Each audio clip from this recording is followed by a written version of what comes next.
It's Monday, the 3rd of May 2021. Welcome to the Fear and Greed Business Headlines, the business news you need in just 5 minutes. I'm Sean Aylmer.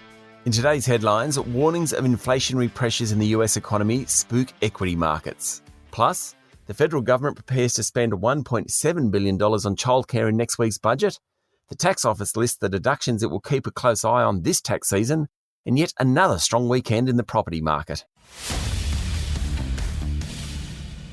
Our lead story today, the spectre of inflation in the United States triggered a sell-off on Wall Street over the weekend after figures released showed that labour costs jumped by the most in 14 years, pushed higher by companies competing for staff in an effort to boost production.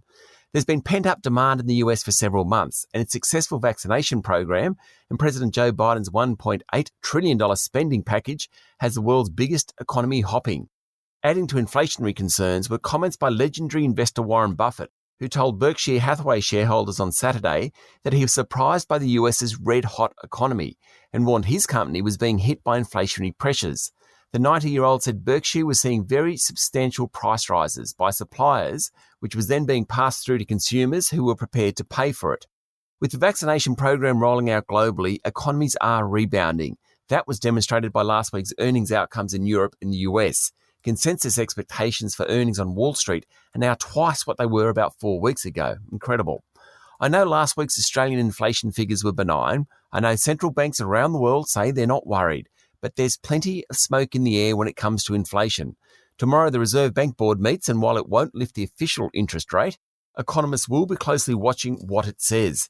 Then next Tuesday, the federal budget will spend up big, and that will put pressure on prices. Inflation will be the story of 2021. In overseas news, COVID cases in India hit 400,000 for a 24-hour period over the weekend, easily the largest ever recorded anywhere in the world. Hospitals are swamped, vaccines are running short, oxygen is running out, and the country is now recording around 3,000 deaths a day. India has now experienced more than 19 million cases and 212,000 deaths. Daily cases globally are now running at about 800,000, twice the level of 2 months ago. The European Union is planning to introduce a carbon tax, meaning anyone who exports to the region will be taxed the equivalent to what a European producer has to spend on buying carbon credits. Basically, it's levelling the playing field. Over the weekend, a number of countries cried foul, including Brazil, China, Thailand, the Philippines and Saudi Arabia. Australia has already complained. Locally, the federal government outlined a big spending childcare package over the weekend, which will effectively pay all out-of-pocket expenses for a family's second child in care. The $1.7 billion project will scrap the current $10,560 childcare subsidies, and parents earning more than $189,390 won't get subsidised at all, according to media reports. The government wants to get more mums back to work, and full details will be unveiled in next week's budget. The Australian Taxation Office said it will focus on work-related expenses, rental properties, and investment gains on shares and cryptocurrencies ahead of the end of the financial year. The ATO expects a sharp fall in car, travel and laundry deductions, given about 40% of Australians were working from home at least one day a week during February.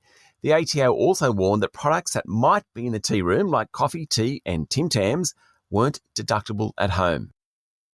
Another good weekend for house auctions. In fact, it was a good week, with property data group CoreLogic saying almost 2,900 homes were auctioned across the 5 capitals for an average clearance rate of 80%. Canberra led the way with a 90% clearance rate, followed by Adelaide. Sydney's clearance rate fell below 80% for the first time since January, while Melbourne was at 77%. Western Australia has escaped another lockdown for now, after 3 cases of community transmission of COVID-19 were recorded over the weekend. They involved a security guard working in hotel quarantine and 2 of his housemates. Peter Goodwin's Liberal government in Tasmania looks to have secured a 3rd term over the weekend. There's now been 3 state elections since the pandemic, the others being in Queensland and Western Australia. And each time the sitting Premier well and truly thrashed the main opposition party. So far, COVID has been very good for political leaders. Victoria wants to go it alone on climate change. As the federal coalition government balks at setting climate change targets, the Victorian Labor government said it would aim to reduce emissions by around 30% by 2025 and up to 50% by 2030. The reduction is from benchmark levels back in 2005. And ANZ, National Australia Bank and Westpac all report half-yearly results this week, with dividends likely to return to more normal levels after being cut in 2020. The banks are forecast to announce profits of around $3 billion to $3.3 billion each. That's the Fear and Greed business headlines for today. Make sure you hit follow so you get it every morning. And if you'd like more detail and more stories, search for our longer daily podcast called Fear and Greed.